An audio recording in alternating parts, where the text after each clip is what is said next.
40 million ounces are gone. Not traded, not moved between accounts. Gone. Physical silver bars pulled from registered vaults. Day after day, week after week.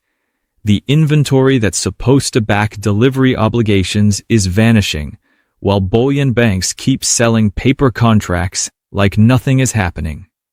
The futures market shows calm, orderly trading, normal prices.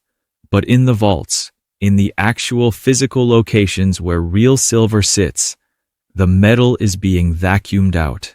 And if you're holding paper silver thinking you can convert to physical whenever you want, you're about to discover how many other people own the same bars you think are yours. Silver was supposed to settle normally this month, contracts expiring, delivery obligations clearing.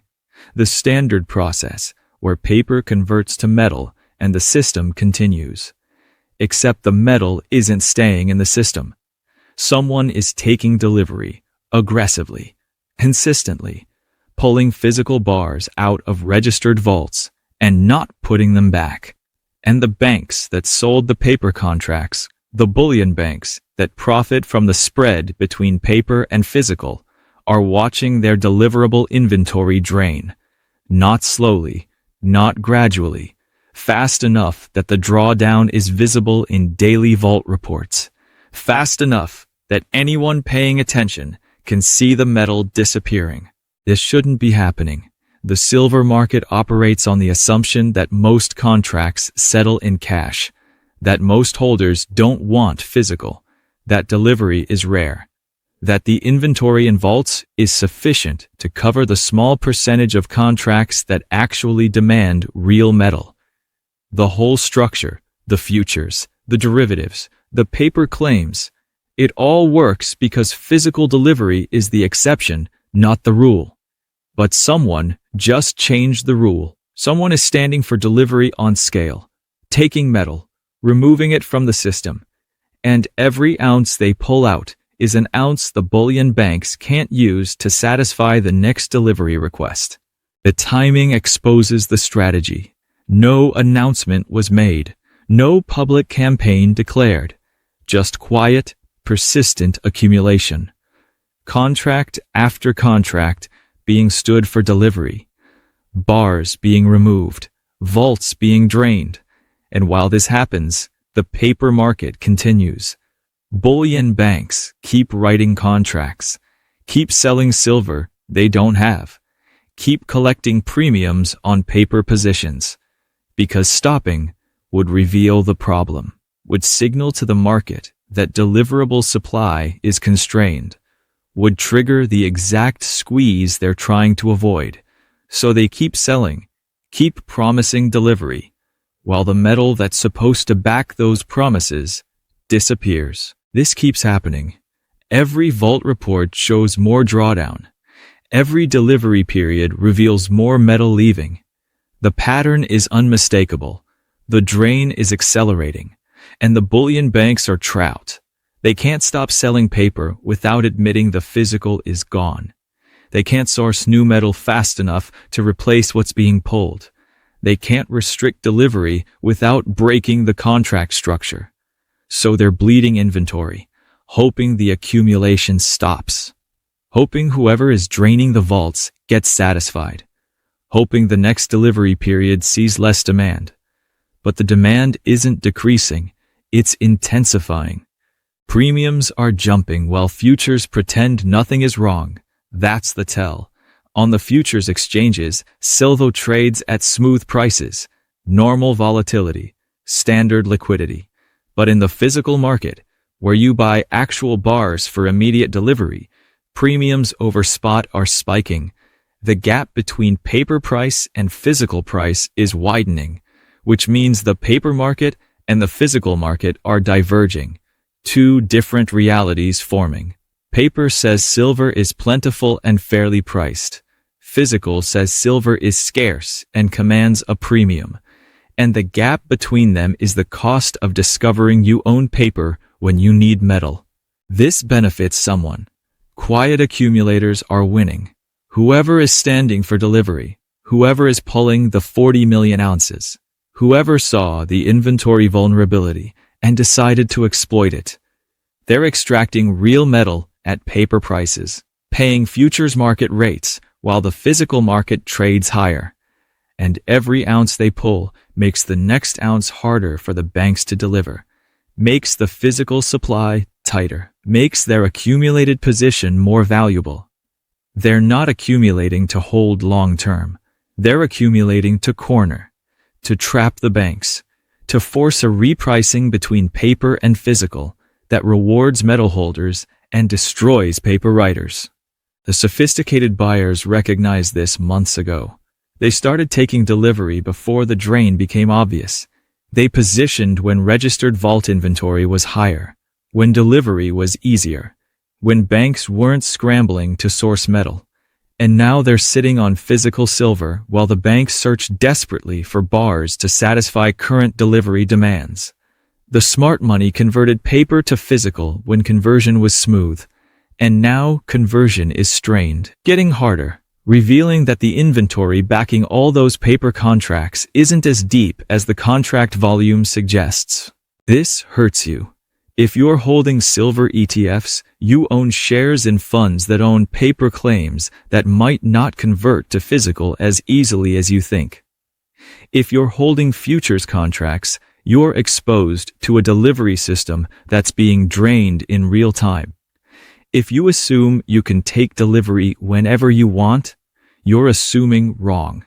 The metal is leaving. The vaults are emptying. And when you finally decide to convert paper to physical, you might discover the physical isn't available, or it's available at premiums so high that your paper position is worth far less than you calculated. Here's the mechanism destroying you. The silver market is leveraged.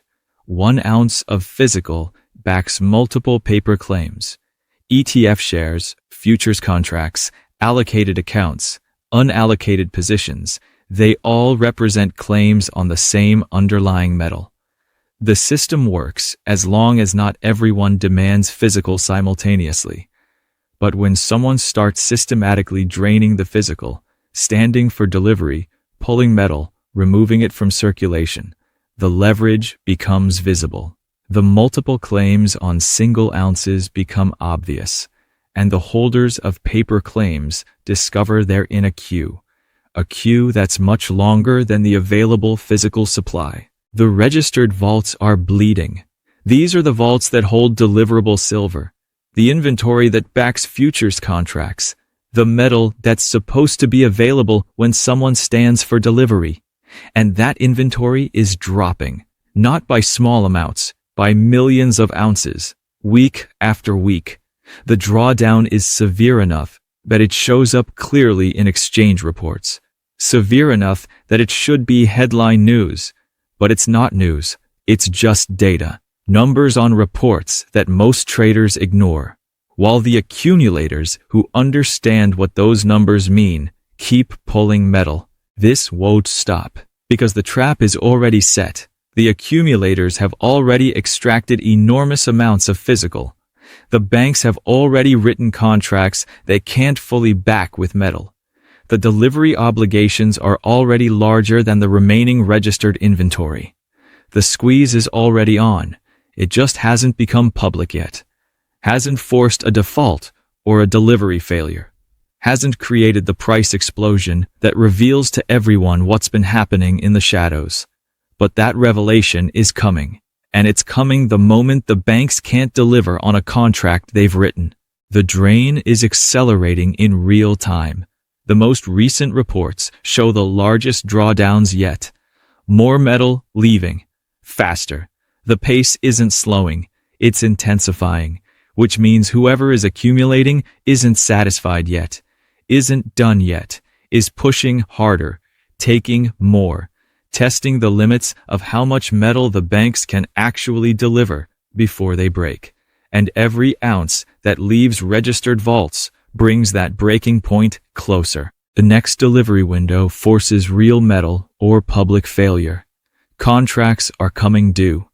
Holders will demand delivery, and the banks will have to produce physical silver from vaults that have been systematically drained for months. They can't settle in cash unless the contract holder agrees. They can't delay without admitting they don't have the metal. They can't source new supply fast enough to cover what's been pulled. So they either deliver from rapidly depleting inventory or they fail. Publicly, visibly, in a way that reveals to every participant in the silver market that the leverage is real, the shortage is real, and the paper claims vastly exceed the physical supply. This looks like the opening move of a silver short trap snapping shut. The banks are short, massively. They've written paper contracts far exceeding their physical inventory. They've profited for years from the spread between paper and physical, from the assumption that most holders never take delivery. But someone just challenged that assumption. Someone is forcing delivery, systematically, aggressively, and the banks that are short physical silver are about to discover what happens when paper meets physical limits. When contracts that were supposed to settle in cash get stood for delivery. When inventory that was supposed to be sufficient gets drained. When the trap that was years in the making finally closes. The bullion banks are scrambling. They're searching for silver, sourcing from mines, buying from dealers, pulling from other storage locations, anything to replenish registered vaults before the next delivery period. But mining output is fixed. Dealer inventory is limited. Other storage is allocated. There's no hidden supply waiting to flood the market. The silver that's leaving registered vaults isn't being replaced fast enough. And every day, the gap grows between what the banks have promised to deliver and what they can actually deliver from available inventory. You're holding paper in a market where physical is disappearing, where 40 million ounces have been vacuumed out while you weren't watching, where the inventory backing your paper claims has been systematically drained by accumulators who saw the leverage and decided to break it. And you're positioned as if paper and physical are equivalent, as if conversion will happen smoothly whenever you want it, as if the vault inventory that's supposed to back your claims still exists at levels sufficient to cover everyone who might want delivery. The accumulators who pulled the metal aren't selling it back. They're holding, waiting, watching the inventory deplete further, watching the banks scramble, watching the delivery window approach, because they understand what comes next. When a bullion bank can't deliver on a contract, when they have to admit they don't have the physical, when they have to settle in cash at prices far above what the paper market shows, that's when the repricing happens. That's when paper silver and physical silver become two completely different assets. When paper trades at collapsed values because holders realize it doesn't convert, and physical trades at massive premiums because holders realize it's scarce. The market cannot deliver silver that no longer exists in its own vaults. That's not theory. That's arithmetic. The registered vaults hold X ounces. The paper contracts represent claims on multiples of X. As long as most holders don't demand delivery, the math works. But when deliveries exceed available inventory, when the metal gets pulled faster than it can be replaced, the math breaks. The leverage becomes unsustainable. And the system that worked for years because delivery was rare fails the moment delivery becomes common. Every ounce that leaves registered vaults makes the trap tighter, makes the squeeze closer, makes the repricing more inevitable. The banks that are short can't cover without buying physical at premiums that would trigger the exact price explosion they're trying to prevent. They can't restrict delivery without breaching contracts and revealing the shortage. They can't source enough new supply to replace what's leaving. So they're trapped, bleeding inventory, watching the metal disappear, hoping the accumulation stops before the delivery failure happens. But the accumulation isn't stopping. Someone is committed, positioned, prepared to drain every available ounce, to stand for delivery on every contract they can, to force the banks to choose between delivering physical they don't have or defaulting on obligations they can't meet. The squeeze is operational. The trap is closing. And the 40 million ounces already gone are just the beginning. You're watching silver, a commodity that trades millions of ounces daily on paper, reveal that most of those ounces don't exist physically, that the leverage is real, that the inventory is insufficient, that the paper market and the physical market are diverging into two separate realities, and you're holding paper in a market where physical is becoming unobtainable at paper prices, where conversion is becoming unreliable, where your claim on silver is just that, a claim, not metal, not ownership, a promise that's worth something only if someone can deliver what was promised. The next delivery window is approaching, more contracts coming due, more delivery demands hitting banks with depleting inventory.